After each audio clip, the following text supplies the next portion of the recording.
সন্ধে হলেই মনটা কেমন এগরোল চাউমিন এগুলো খেতে ইচ্ছে করে, বাট প্রতিদিন কি আর বাইরের খাবার খাওয়া যায়? ঘরতে নিজেও কিছু বানানো যায়, তাই না?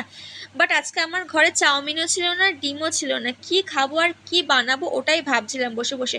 তারপরে মাথায় এলো ফ্রিজে অনেকটা মাছ আছে, বাবা দুপুরে অনেকটা কিন্তু মাছ নিয়ে এসেছিল। আর ওগুলো কিন্তু পুরো ধোয়াও আছে, তো কোনো প্রবলেমও হবে না, যেমন ভাবনা তেমন কাজ। আর আজকে ফুল রেসিপিটা কিন্তু মা করবে। তো দেখো মা রান্নাঘরে এসে নুন আর হলুদ দিয়ে মাছটাকে সিদ্ধ করে নিয়েছে, এদিকে পেঁয়াজ আর লঙ্কাও কিন্তু কুচি করে নিয়েছে। আর যতক্ষণে মাছটা ঠান্ডা হচ্ছিল ততক্ষণ মা রাতে রান্নার জন্য কয়েকটা মাছ ভেজে নিচ্ছিল। আর এটা কিন্তু একদমই সোজা, মানে ঘরে যা আছে তাই দিয়েই বানানো যাবে। তো দেখো মা এখানে মাছ থেকে কাঁটাটা ছাড়িয়ে নিচ্ছে ভালো করে। আর মাছটাকে কিন্তু ভালো করে মেখে নিতে হবে পেঁয়াজ লঙ্কা আর বেসন দিয়ে। আর অতটাও কিন্তু বেসন দিলে হবে না, যেন মনে হয় বেসনেরই কিছু একটা খাচ্ছি।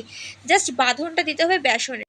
আর এটা কিন্তু একদম চট জলদি রেসিপি, বাড়িতে গেস্ট আসলে কিন্তু তাদেরকেও তাড়াতাড়ি করে এই রেসিপিটা করে খাওয়ানো যায়। এটা কিন্তু একদম স্টার্টার আইটেম, বিয়ে বাড়িতেও দেখো অনেক সময় কিন্তু এই আইটেমটা করেই থাকে, অনেক সময় কি এই আইটেমটা হয়েই থাকে। তো দেখতেই তো পেলে মা বেসন দিয়ে ভালো করে নুন দিয়ে, আর অল্প করেই নুন দিয়েছে কারণ মাছটা সিদ্ধ করার সময় নুন দেওয়া ছিল, তাই মিক্সড করে নিয়ে দেখো এক এক করে কিন্তু ভাজা স্টার্ট করে দিয়েছে। আর মা কিন্তু লম্বা শেপ করেছিল পুরো ফিশ ফ্রাইয়ের মতন, তোমরা চাইলে যে যেমন পারো শেপ করতেই পারো। আর এগুলো কিন্তু একদম লাল লাল করে ভেজে নেবে। আর ভাজার সময় যা স্মেল বেরিয়েছিল কি বলবো, মানে আমার যেন মনে হচ্ছিল কড়াই থেকে তুলেই খেয়ে নিই। তো ফাইনালি দেখো ভাজার পরে কি সুন্দর লাগছে, আর তার সাথে স্যালাড না হলে চলে, তো মা কিন্তু একদম স্যালাড কেটে রেডি করে নিয়েছে। চলো এবার একটু খেয়ে দেখা যাক যে কেমন হয়েছে, আমার তো দেখেই লোভ লাগছে যে কেমন হবে। তো সত্যি কি বলবো, মানে এত টেস্টি হয়েছিল, পুরো দোকানের মতন হয়েছিল। তোমরা তো দেখলে জাস্ট বেসন দেওয়া ছিল, পেঁয়াজ আর লঙ্কা কুচি, আর কিচ্ছু ছিল না। তোমরা বাড়িতে না করে যতক্ষণ না খাবে বুঝতে পারবে না যে এতটা টেস্টি হতে পারে এই কয়েকটা উপকরণ দিয়ে। আমি ফার্স্টে ভেবেছিলাম যে এখানে বেসন আছে মানে নিশ্চয়ই অতটাও ভালো লাগবে না, বাট সত্যি অনেক টেস্টি ছিল। আমার রিয়াকশন থেকে তো বুঝতেই পারছো কতটা। বাড়িতে গেস্ট আসলে না ফ্রিজে মাছ থাকলে কোনো টেনশন করার দরকার নেই যে কী খাওয়াবো কী করব। এই রেসিপিটা তোমরা করে খাইও, অনেক ভালো লাগবে তাদের, আর নিজেরাও করে খেও। আমার এই রেসিপিটা কেমন লাগলো অবশ্যই কিন্তু কমেন্ট করে জানিও।